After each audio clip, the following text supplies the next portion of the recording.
Bab 340 Jarum Ilahi Sun Moon. Huo Yuhao mengangguk dengan lembut dan tidak mengatakan apa-apa. Namun, ada tatapan tegas di matanya. Hanya saja Nangong Wan tidak tahu bahwa dia tidak bertekad hanya untuk memenangkan turnamen. Ketujuh hakim adalah yang selanjutnya akan diperkenalkan. Mereka semua adalah insinyur jiwa tingkat lanjut. Ada 3 insinyur jiwa kelas 9 di antara mereka, dan 4 sisanya adalah kelas 8. Ketika ketujuh dari mereka muncul bersama, mereka tampak sangat mengesankan. Pidato mereka tidak sekuat itu, mereka lebih fokus pada keadilan turnamen. Mereka tidak memprovokasi 9 pesaing dengan kata-kata mereka. 7 hakim segera duduk di atas panggung di 7 kursi nyaman yang telah disiapkan untuk mereka sebelumnya. Sekarang ada 9 meja ukiran di panggung lebar ini. Tabel ukiran ini masing-masing 2 kali lebih besar dari tabel ukiran yang digunakan pada putaran sebelumnya. Pada titik ini, anggota dari 3 organisasi sedang menyiapkan peralatan dan logam langka yang mereka bawa. Bahkan sebelum turnamen dimulai, ketiga pihak sudah diadu satu sama lain. Melalui deteksi spiritualnya, Huo Yuhao mengamati 9 meja ukiran. Meskipun dia orang yang tenang, dia tidak bisa membantu tetapi tergerak. Dia belum pernah melihat peralatan setingkat ini, bahkan di Illustrious Virtue Hall. Setiap instrumen dan alat sangat indah. Dengan semua ini, kecepatan dan ketepatannya akan sangat meningkat. Selain itu, bahkan mungkin baginya untuk membuat alat jiwa di luar kelasnya. Adapun logam langka, dia memiliki sebanyak yang dia inginkan. Bahkan ada beberapa logam langka yang belum pernah dilihat Huo Yuhao sebelumnya. Aliansi Duskwater memiliki berbagai jenis logam langka. Ada 64 jenis berbeda. Cahaya dari semua logam langka ini bahkan menggoda para juri di atas panggung. Mereka benar-benar menghabiskan banyak uang. Huo Yuhao kagum. Dia melihat sekeliling untuk menatap mata Hekaitu. Mereka sudah membuat rencana sebelum mereka datang. Di grand final, mereka tidak akan menahan diri lagi. Di satu sisi, mereka dapat menguji kemampuan mereka. Di sisi lain, mereka menginginkan imbalan yang menggiurkan. Jika mereka menang, mereka bisa mendapatkan alat jiwa kelas 9, bersama dengan peluru meriam jiwa stasioner kelas 9. Barang-barang seperti itu tidak bisa dibeli dengan uang. Selain itu, mereka juga akan memenangkan 1 ton logam langka. Huo Yuhao lebih tertarik pada hal-hal yang tidak dia ketahui. Jika Hekaitu diberi kesempatan untuk melakukan penelitian dengan semua hal ini, dia mungkin dapat menemukan alat jiwa baru. Baiklah, saat yang menyenangkan ada di sini. Saat ketiga pihak mempersiapkan peralatan mereka untuk turnamen nanti, kami akan membiarkan 7 hakim kami melindungi hadiah grand final kami. Hadiah ini telah disiapkan untuk pemenang kami malam ini. Mari kita undang ketua juri kita untuk malam ini, Insinyur Jiwa kelas 9 dan Starsky Douluo Ye Yulin, untuk mempersembahkan hadiah grand final kita. Seorang penatua yang duduk di tengah 7 hakim berdiri. Dia mengangkat tangan kanannya, dan titik cahaya perak melesat ke langit. Itu seperti percikan perak, namun, ukurannya bertambah saat naik. Ketika 100 meter di udara, itu benar-benar berubah menjadi bola cahaya perak yang terang. Starsky Douluo Ye Yulin. Huo Yuhao tertegun. Ketika dia berada di Akademi Shrek, dia telah mendengar Guru Fan Yu menyebutkan beberapa insinyur jiwa kelas 9 terkenal di Kekaisaran Sun Moon. Starsky Douluo adalah seorang insinyur jiwa kelas 9, sekitar peringkat 92 atau 93. Dalam hal penciptaan alat jiwa, ia adalah seorang jenius. Dia sebanding dengan Jing Hongchen, dan berspesialisasi dalam menciptakan semua jenis alat jiwa ketinggian tinggi, yang merupakan cara dia mendapatkan gelarnya. Mata ketakutan Hekaitu ditemukan oleh pria ini. Ada rumor bahwa alat jiwanya bisa berubah menjadi bintang selama perang, melepaskan kekuatan ofensif yang hebat. Dia bahkan bisa memanfaatkan fenomena surga untuk menyerang. Alat jiwa senama-namanya disebut Sun Moon Divine Needle. Itu peringkat sebagai memiliki kekuatan ofensif tingkat tertinggi dari semua alat jiwa kelas 9. Bola cahaya perak di langit akhirnya stabil. Setelah ini, sinar perak turun dari langit dan mendarat di Ye Yulin. Dia tidak membuat suara, tetapi menirukan tindakan mengangkat. Tiba-tiba, bola cahaya redup emas muncul di dalam sinar perak cahaya. Bola ini memiliki diameter 1 meter. Ketika perlahan-lahan naik, itu menyerupai matahari, bersinar bersama dengan bola cahaya perak sampai tiba di sebelahnya. Kedua bola cahaya ini saling berkoordinasi di langit, berputar di sekitar pusat yang tak terlihat. Mereka menenun menjadi bola emas perak yang lebih besar di udara. Tidak ada aura yang kuat dari dua bola cahaya ini. Namun, semua insinyur jiwa kelas 8 dan di atas yang akrab dengan Starsky Douluo terkejut ketika mereka melihat mereka. Master Ye yang kami hormati, bisakah Anda memperkenalkan hadiah ini kepada kita semua? Di hadapan Ye Yulin, Lucky tampak sangat hormat. Ye Yulin adalah seorang penatua dengan kepala botak. Pipinya memerah, dan tatapannya menggemparkan. Dia mengangkat kepalanya dan sedikit enggan saat dia melihat bola cahaya emas dan perak. Dia berkata, hadiah utama akhir malam ini adalah alat jiwa yang saya buat. Saya menyebutnya jarum ilahi Sunmun. Alasan dibalik nama ini adalah karena itu adalah jangkar untuk kekaisaran bulan matahari. Itu bisa menebus cacat jarum ilahi Sun saya, yang hanya bekerja pada hari itu. Ini adalah alat jiwa tipe ofensif. Ini dapat naik 600 meter ke udara, dan memiliki jangkauan efektif 30 km. Dengan kekuatan spiritual yang cukup, ia dapat mendeteksi target hingga 30 km jauhnya, dan menghasilkan serangan yang akurat. Namun, saya ingin mengingatkan semua pesaing muda kita, alat jiwa ini adalah pekerjaan paling membanggakan saya. Saya harap Anda tidak merusaknya. Pada saat yang sama, tolong jangan membongkarnya dalam upaya untuk mempelajarinya. Kalau tidak, Anda hanya akan menderita serangan balik. Jarum ilahi Sunmun, Huo Yuhao dan Hekaitu sama-sama terkejut. Alat jiwa kelas 9 dengan jangkauan efektif 30 km. Itu juga bisa melepaskan kekuatan spiritual yang sangat besar untuk deteksi dan akurasi. Itu terlalu kuat. Ini adalah pertama kalinya mereka menemukan alat jiwa kelas 9. Mereka baru sekarang menyadari mengapa seorang insinyur jiwa kelas 9 bisa menantang seorang titlet Douluo meskipun jiwa bela dirinya tidak terlalu kuat. Selain itu, mereka juga menemukan bagaimana seorang insinyur jiwa kelas 9 memiliki keuntungan yang jelas dalam perang. Dalam duel, seorang insinyur jiwa kelas 9 jelas lebih rendah daripada titlet Douluo 9 cincin. Namun, alat jiwa kelas 9 yang mereka ciptakan itu mematikan. Huo Yuhao telah melihat alat jiwa kelas 8 sebelumnya. Namun, itu jauh berbeda dari alat jiwa kelas 9 ini. Tentu saja, Sunmun Divine Needle adalah salah satu alat jiwa kelas 9 teratas juga. Hekaitu sedikit bersemangat saat dia berbisik, junior kecil, benda ini dibuat khusus untukmu. Huo Yuhao memfokuskan pandangannya dan memelototinya. Dia Kaitu baru menyadari bahwa dia telah mengatakan kata-kata yang salah dan dengan cepat menutup mulutnya. Namun, Nangong Wan dan tetua ketiga mendengarnya menyebutkan kata-kata junior kecil. Meskipun mereka sedikit ragu, mereka tidak curiga, karena Hekaitu tidak mengekspos lebih jauh, jadi mereka tidak mengatakan apa-apa. Bagaimanapun, Huo Yuhao tampak seperti master jiwa jahat yang berspesialisasi dalam panggilan spiritual. Dengan kekuatan spiritualnya yang besar, dia sangat cocok untuk menggunakan jarum ilahi Sunmun.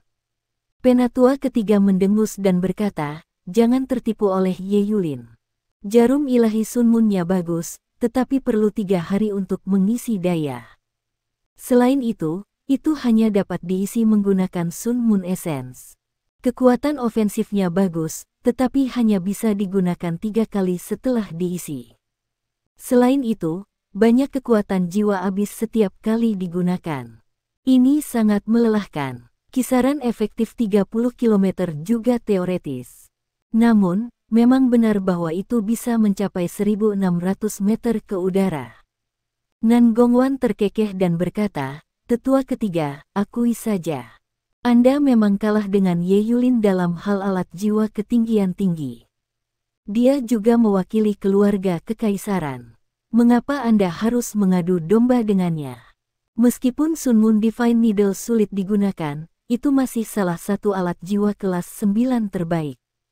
Hanya ada manfaat yang bisa dipetik dengan mendapatkannya. Namun, lebih baik tidak menggunakannya sebelum Anda memiliki 9 dering, atau Anda mungkin menderita serangan balik." Dari apa yang dikatakan Ye Yulin, saya pikir dia memiliki semacam pengaturan peledakan diri yang terpasang di dalamnya juga. Jangan coba membongkar itu. Saat dia berbicara dengan mereka semua, dia sebenarnya menatap Huo Yuhao saat dia berbicara. Rasanya benar-benar seolah-olah dia guru yang membimbing muridnya. Huo Yuhao tidak mengeluarkan suara, dan hanya mengangguk dengan lembut. Heika itu tertawa pada dirinya sendiri. Mereka yang baik selalu dimaksudkan untuk bersinar. Kemanapun junior kecil pergi, ia selalu menarik perhatian. Bahkan Tuan Jiwa Jahat ingin menerimanya sebagai murid. Pengenalan hadiah ini menyebabkan kegemparan besar. Turnamen akan segera dimulai. Final malam ini di pinggiran barat pasti akan menyebabkan gelombang besar di kekaisaran. Mari kita sekarang mengundang 9 pesaing dari Radiant City Elite Soul Turnamen Engineering untuk naik ke panggung sekarang. Alat jiwa tipe timer kami yang akurat telah disiapkan. Di segmen pertama kami untuk malam ini, para pesaing akan diberikan 6 jam untuk membuat alat jiwa. 7 hakim kami akan memantau mereka sepanjang 6 jam penuh. Mereka yang mencoba melanggar aturan dan berusaha tidak adil akan didiskualifikasi. Tolong perlakukan turnamen ini dengan serius. Lucky berkata dengan ekspresi tegas di wajahnya. Dia menggeser tubuhnya ke satu sisi dan memberi isyarat. Pesaing dari 3 organisasi keluar dari area istirahat mereka. Mereka mengikuti pemimpin masing-masing naik ke atas panggung. Heika itu masih mendorong kursi roda Huo Yuhao. Selain dia, para pesaing lainnya sehat dan bugar. Nangong Wan adalah orang yang paling depan. Dia adalah orang pertama yang naik panggung. Tatapannya sangat tajam, dan dia menatap Lucky dengan dingin. Lucky ketakutan, dan merasa seolah kepalanya telah dipalu. Ekspresinya berubah ketakutan, dan tanpa sadar dia mundur selangkah. Seorang Litong masih mengenakan senyum sok di wajahnya. Dia melirik ketiga di belakang Nangong Wan, dan senyumnya menjadi sedikit dipaksakan. Dia berkata, "Tuan Nangong, saya pernah mendengar ada orang cacat di antara 3 wakil Anda dan mengira itu adalah lelucon, tetapi benar-benar benar bahwa Anda memilih yang cacat. Kamu benar-benar kreatif." Nan Gongwan tersenyum dan berkata, "Cacat fisik bukan apa-apa. Cacat yang lebih buruk ada di sini. Itu fatal." Ketika dia berbicara, dia menunjuk ke kepalanya sendiri. Ekspresi Litong sedikit berubah. Dia agak takut pada Nangong Wan. Setelah interaksi bertahun-tahun, ia secara alami tahu bahwa Nangong Wan adalah seorang penguasa jiwa jahat. Hanya saja kamar dagang Alto didukung oleh militer, dan karenanya dia tidak takut berurusan dengan Nangong Wan dalam skala besar. "Oh, saudaraku Nangong, Anda masih sebening dulu. Saya sangat ketakutan." Sangguan Weyer berjalan ke panggung dengan cara yang biasa dan tiba di samping Nangong Wan. Senyum Nangong Wan menjadi lebih luas. "Lama tidak bertemu, kakak perempuan Sangguan. Anda masih terlihat semuda dulu. Saya sangat mengagumi Anda untuk itu." Nangong Wan tampak seperti seorang penatua, tetapi dia memanggil Sangguan Weyer sebagai kakak perempuannya. Semua orang merasa sangat jengkel dengan itu. Pesona mereka di bawah setelah melihat penampilan Sangguan Weyer yang menakjubkan juga menghilang. Ekspresinya berubah, dan dia segera tampak sangat dingin. "Nangong Wan, kamu mencari mati." Nangong Wan masih tersenyum lebar seperti sebelumnya. 2 percikan abu-abu keperakan muncul di matanya. "Saudari penatua Sangguan, tenanglah. Turnamen akan segera dimulai." Sang Guang Weier juga sedikit ketakutan ketika dia melihat bunga api di matanya. Dia mendengus dan mendapatkan kembali ekspresi aslinya. Kalau begitu mari kita mulai. Saya akan membuat Anda membayar untuk apa yang terjadi hari ini di lain waktu. Setelah ketiga pemimpin menyelesaikan percakapan singkat mereka semua mundur ke sisi mereka sendiri. Selain mengamati para pesaing, mereka tidak melakukan hal lain. Di bawah begitu banyak mata yang waspada, bahkan mereka tidak berani melakukan trik apapun. Huo Yuhao juga mengamati lawannya.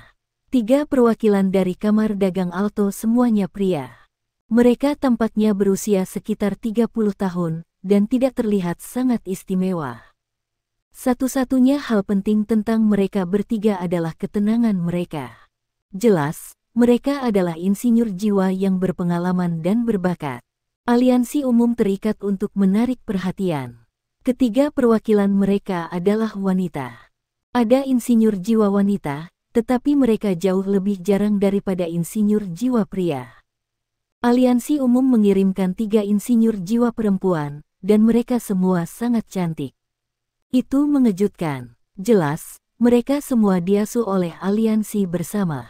Mereka bertiga dibalut dalam 3 warna berbeda, merah, kuning, dan biru. 3 warna primer ini memang sangat dikenali. Wanita berbaju merah itu sangat menakjubkan. Dia seperti bunga mawar yang mekar, sedangkan wanita berbaju biru tampak sangat dingin dan sombong. Sedangkan untuk wanita berbaju kuning, dia mengenakan gaun istana panjang. Dia sangat elegan, seperti seorang putri. Ketiga wanita itu semuanya istimewa dengan caranya sendiri. Semuanya sangat luar biasa. Namun, Huo Yuhao hanya menganggap mereka sebagai orang biasa, karena mereka tidak bisa mengendalikan jiwa mereka sendiri. Semua yang mereka tampilkan di permukaan sebenarnya dilatih.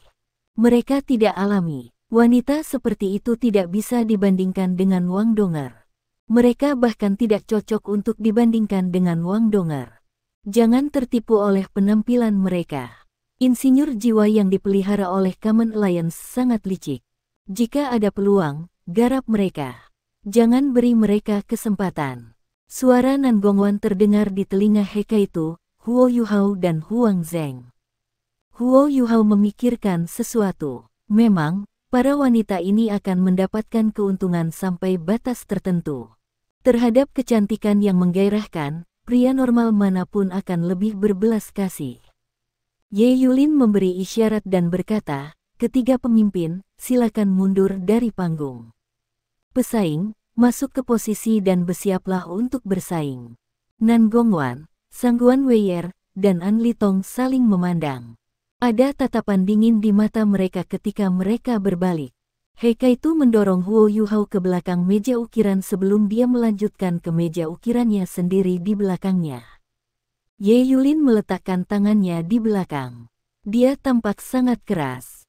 Bahkan di hadapan para pemimpin dari 3 organisasi, ia terus menjadi sangat tumpul. Jika bukan karena fakta bahwa Su Tianran secara pribadi mengundangnya, dia tidak akan muncul hari ini. Dia hanya mau berpisah dengan jarum ilahi Sun Moon setelah Su Tianran menjanjikannya kompensasi. Menurutnya, insinyur jiwa harus lebih banyak berinvestasi dalam penelitian alat jiwa. Bersaing di turnamen adalah buang-buang waktu. Selain itu, turnamen ini diselenggarakan oleh organisasi bawah tanah. Itu sebabnya dia tidak menyukai pesaing yang akan bersaing. Mereka berdua adalah insinyur jiwa kelas 9, tetapi status Ye Yulin tampaknya lebih tinggi dibandingkan dengan Zheng Zan. Dengan arahan penelitian yang berbeda, insinyur jiwa kelas 9 akan mencapai hal yang berbeda. Ye Yulin adalah salah satu dari 3 insinyur jiwa kelas 9 teratas di Kekaisaran Sun Moon.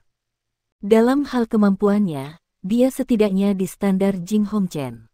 Dia bahkan diakui sebagai pengontrol bintang-bintang dan langit. Saat ini, auranya yang dominan memenuhi seluruh panggung saat dia mengamati 9 pesaing dengan dingin. Di antara semua 9 pesaing, ia paling tertarik pada Huo Yuhao. Hanya ketika dia melihat Huo Yuhao tatapannya berubah jauh lebih lembut. Meskipun ia juga mewakili organisasi bawah tanah, Ye Yulin merasa bahwa Huo Yuhao tampak sangat bertekad, bahkan dengan cacatnya. Bagaimanapun, para insinyur jiwa membutuhkan banyak sumber daya. Adalah jauh lebih sulit bagi seorang insinyur jiwa yang cacat untuk mendapatkan sumber daya dibandingkan dengan seorang insinyur jiwa yang normal, jadi Ye Yulin lebih memperhatikan Huo Yuhao. Kamu akan diberikan 6 jam untuk membuat alat jiwa. Anda hanya dapat membuat satu alat jiwa, tetapi Anda dapat menggunakan bahan apapun yang Anda inginkan. Namun, Anda tidak dapat menggunakan produk setengah jadi yang dirakit sebelumnya. Jika Anda diketahui melakukan sesuatu seperti ini, Anda akan segera didiskualifikasi. Pada saat yang sama, saya perlu mengingatkan Anda semua bahwa Anda tidak akan diberi waktu untuk beristirahat setelah 6 jam. Kami akan segera masuk tes teknis. Peringkat terendah dari 9 akan dihilangkan, dan peringkat juga akan menentukan tempat Anda di perempat final. Itulah mengapa penting bagi Anda semua untuk menghemat energi Anda ketika Anda membuat alat jiwa Anda, sehingga Anda akan memiliki energi yang tersisa untuk berurusan dengan tes teknis. Kesulitan tes teknis akan sangat tinggi. Setelah mendengar kata-kata Ye Yulin, 9 pesaing tertegun. Jika bahkan Ye Yulin mengklaim bahwa tes teknis akan sulit, itu pasti sangat sulit. Huo Yuhao juga sedikit terkejut. Dia menutup matanya dan meletakkan tangannya di atas meja. Dia menunggu diam-diam. Waktunya dimulai sekarang. Angkat penghalang kedap suara. Saat Ye Yulin berteriak, lapisan putih redup naik dari sisi panggung. Cahaya putih lembut dengan cepat membentuk langit-langit di langit dan menutupi panggung. Semua kebisingan eksternal diisolasi. Ye Yulin juga kembali ke posisinya dan menyaksikan para insinyur jiwa saat mereka bekerja. Huo Yuhao segera pindah setelah Ye Yulin berteriak. Dia meraih sepotong logam langka dengan masing-masing tangannya sebelum pindah ke peralatan stamping di atas meja. Sisanya dimulai pada susunan formasi mereka, karena mereka berada dalam kondisi terbaik mereka saat ini. Huo Yuhao, di sisi lain, mulai dengan cangkang alat jiwanya. Dia sangat cepat, dan menggunakan banyak potongan logam dan peralatan langka untuk membentuk cangkang alat jiwanya. Dia juga orang yang paling bergerak karena pilihannya. Dia menciptakan potongan-potongan abrasif. Ukurannya juga cukup besar. Ye Yulin telah mengamatinya lebih awal karena cacatnya. Dia bahkan lebih tertarik sekarang. Melihat metode yang dia gunakan, Ye Yulin sedikit terkejut. Apa yang dilakukan pemuda ini? Mengapa dia tidak membuat susunan formasi saat dia paling fokus, tetapi malah membuat kulit luarnya? Apakah dia pikir lebih sulit untuk membuat kulit luar dibandingkan dengan susunan formasi yang dia rencanakan untuk digunakan? Sementara dia berpikir seperti ini, dia tidak akan pergi dan mengganggu Huo Yuhao. Setiap pesaing dapat memilih bagaimana mereka ingin menciptakan alat jiwa mereka. Huo Yuhao terlalu cepat, hanya dalam beberapa menit, sudah ada lebih dari 10 kerang logam di atas meja pahatannya. Selanjutnya, masing-masing dari mereka cukup besar. Dia perlu menempatkan beberapa dari mereka di tanah sebelum dia dapat melanjutkan pekerjaannya. Di antara 7 hakim, penatua paling kiri mengerutkan alisnya dan berkata, "Jangan bilang bahwa anak cacat dari aliansi Duskwater sedang mencoba untuk mengambil semua logam langka dengan menciptakan alat jiwa yang begitu besar." Ye Yulin juga mengerutkan alisnya. Dia juga memikirkan hal yang sama. Tampaknya sangat mungkin. Sudah kurang dari 15 menit, tetapi Huo Yuhao sudah menggunakan banyak logam langka. Pada saat yang sama, ia telah menciptakan banyak potongan kulit luar. Sepertinya alat jiwa yang dia ciptakan hari ini akan menjadi sangat besar. Manfaat menciptakan alat jiwa seperti itu adalah ia bisa pergi dengan banyak logam langka. Namun, dia hanya menggunakan logam langka yang lebih murah, dan belum menggunakan yang lebih berharga. Hanya saja Ye Yulin tidak tahu apa yang ingin ia ciptakan. Apakah ini karya asli? Itu akan menarik. Huo Yuhao sangat cepat, dan tampak sangat serius juga.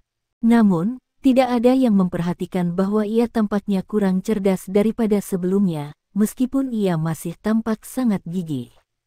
Sangat menyiksa untuk mengalami pemisahan rohani. Dia mentolerir serangan kelemahan yang dia rasakan ketika rohnya terpisah dari tubuhnya. Meskipun dia tidak lambat, laut spiritualnya mengepul. Akan lebih bagus jika kekuatan spiritual saya menjadi material. Ketika saya mencapai bidang material konkret, saya tidak akan memiliki banyak masalah menjalani pemisahan spiritual. Tentu saja Huo Yuhao tahu bahwa dia harus membuat susunan formasi ketika dia memiliki energi paling banyak. Hanya saja dia tidak bisa fokus sekarang. Bagian dari kekuatan spiritual yang telah dia pisahkan dari dirinya di gerbong telah meninggalkan tempat ini di bawah penyembunyian tiruannya dan kembali ke Radiant City. Dia telah mencoba pemisahan spiritual seperti itu sebelumnya, tetapi harus tetap dalam keadaan diam sehingga energinya akan difokuskan pada kekuatan spiritual yang telah terpisah dari tubuhnya. Namun, kali ini berbeda. Tubuh sebenarnya harus bersaing di sini, sementara ia memisahkan kekuatan spiritualnya untuk melakukan tugas-tugas lain. Dia berhasil, tetapi efek sampingnya masih membuatnya merasa pusing. Lebih jauh, bentuk spiritualnya dan tubuh aktualnya terus beralih dalam pikirannya. Jika bukan karena fakta bahwa rohnya cukup kuat, perubahan terus-menerus ini akan membuatnya gila. Namun, ia mulai beradaptasi seiring berjalannya waktu. Jejak rohnya ada dalam bentuk rohaninya. Kesadaran dalam jejak jiwanya perlahan-lahan terbangun, dan dia berhasil memisahkan energinya di antara kedua belah pihak. Dia benar-benar multi tugas sekarang. Namun, ini adalah upaya pertamanya pada hal seperti itu. Tidak bisa dihindari bahwa dia tidak bisa berkonsentrasi. Ketika wujud rohaninya melayang di udara, ada beberapa kali ia nyaris mengalami kecelakaan. Sementara tidak ada yang salah sejauh dia mengerjakan alat jiwanya, dia tidak mungkin mengembangkan susunan formasi karena dia tidak bisa fokus dengan benar. Ketika bentuk rohaninya terpisah darinya, Huo Yuhao mengumpulkan banyak kekuatan rohaninya di dalamnya. Itu adalah pemisahan yang menarik. Keterampilan jiwanya juga bisa dipisahkan antara dua tubuhnya. Keempat keterampilan dari cincin jiwa pertama mata rohnya dialokasikan untuk bentuk rohaninya. Tanpa deteksi spiritual di tubuhnya yang sebenarnya, ia hanya bisa membuat cangkang luar dari alat jiwanya. Untungnya, ini bukan pertama kalinya dia menciptakan alat jiwa ini. Setidaknya dia akrab dengan langkah-langkahnya. Ada juga banyak logam langka yang tersedia baginya. Dia tidak peduli tentang kegagalan, dia hanya ingin meningkatkan kecepatannya. Dia ingin memberi semua orang kejutan besar. Alat jiwa yang ia ciptakan ini sangat penting untuk kejutan itu. Ketika dia menciptakan alat jiwa ini di masa lalu, dia tidak tahan menggunakan logam langka. Sudah sangat bagus jika dia bisa menggunakan besi halus. Tetapi sekarang karena dia memiliki sumber daya luar biasa yang tersedia baginya, dia tidak bisa menolak kesempatan yang begitu bagus. Dia harus mencoba yang terbaik untuk mendapatkan manfaat sebanyak mungkin. Selain itu, ia akan mendapat manfaat besar jika ia berhasil membuat alat jiwa ini. Segera, 1 jam berlalu. Karena Ye Yulin telah menaruh sebagian besar perhatiannya pada Huo Yuhao selama waktu ini, ia mulai memikirkan beberapa hal. Apakah anak ini menciptakan alat jiwa berbentuk manusia? Bagaimana mungkin? Dari kulit luar yang dirakit Huo Yuhao, dia tampaknya membentuk bentuk seseorang. Namun, semua orang di dunia insinyur jiwa tahu betapa sulitnya membuat alat jiwa berbentuk manusia. Ye Yulin sudah mencobanya sebelumnya. Namun, alat jiwa berbentuk manusia membutuhkan transduser susunan formasi terlalu banyak. Persyaratan pada sumber daya yang dibutuhkan dan jumlah susunan formasi yang harus dihubungkan, serta kendali seseorang terhadap alat jiwa, terlalu tinggi.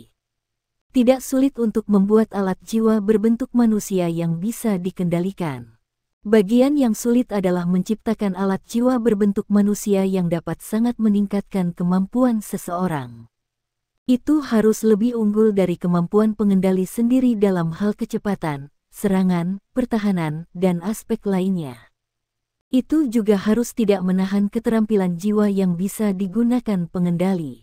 Bahkan seorang insinyur jiwa kelas 9 merasa sulit untuk membuat alat jiwa berbentuk manusia, tetapi pemuda ini yang bahkan belum berusia lebih dari 30 tahun mencoba untuk membuat satu di turnamen ini.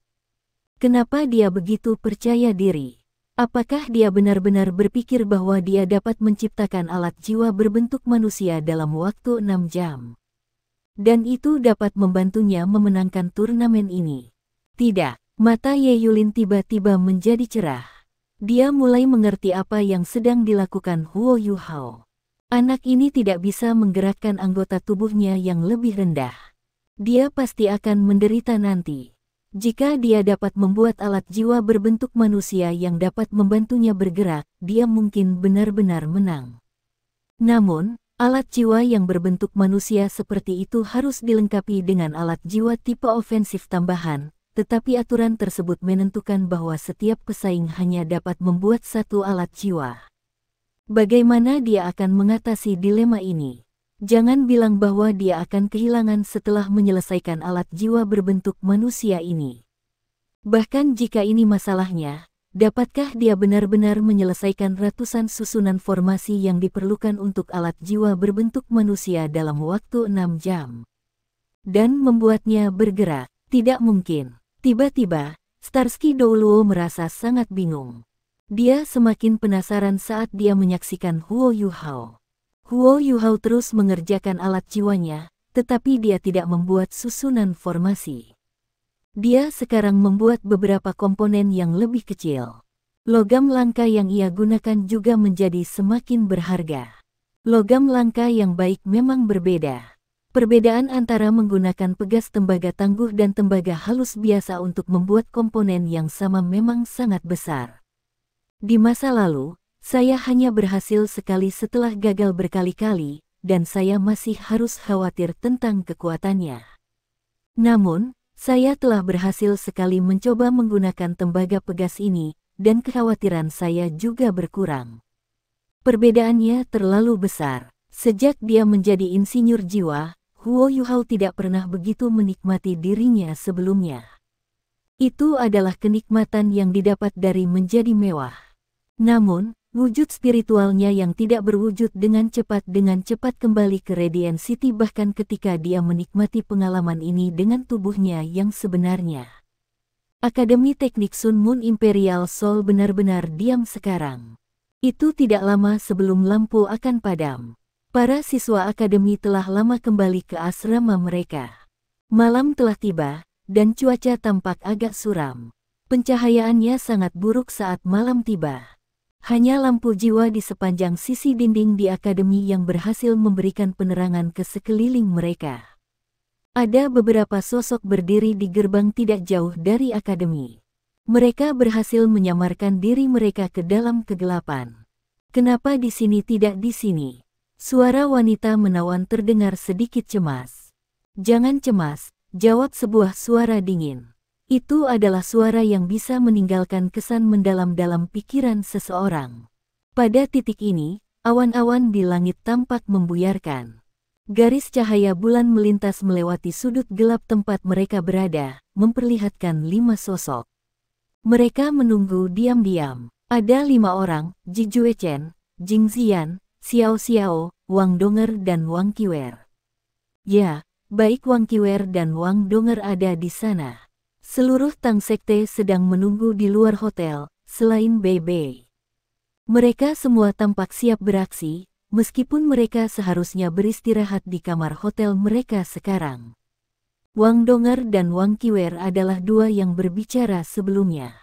Wang Donger mengerutkan alisnya dan mengungkapkan tatapan misterius di matanya. Dia tidak khawatir tentang operasi malam ini, tetapi dia tidak bisa menahan diri ketika dia mendengar bahwa Huo Yuhao akan melakukan pemisahan spiritual. Tubuh Huo Yuhao yang sebenarnya masih harus bersaing, dan dia diawasi oleh banyak mata di mana dia berada, termasuk banyak individu yang kuat dari Gereja Roh Kudus. Hidupnya mungkin terancam punah. Heika itu tidak mungkin bisa melindunginya sendiri. Namun, sudah terlambat sekarang. Mereka hanya bisa mengikuti rencana dan pengaturan Huo Yuhao. Uang itu ada di kartu ini. Periksalah. Su Sanxi memakai topi dan kerudung hitam. Jiang Nanan juga sama. Ada seorang pria paruh baya yang licik di depan mereka. Dia melihat sekeliling, lalu dengan cepat mengambil kartu dari Su Sanxi. Dia mengambil alat jiwa kecil dan memasukkan kartu ke dalamnya. Segera, nomor astronomi muncul di layar alat jiwa ini. Pria paruh baya yang licik itu juga tampak jauh lebih santai. Di mana barang-barangnya? Tanya Su Sanxi. Dia menggunakan dominasinya pada saat ini.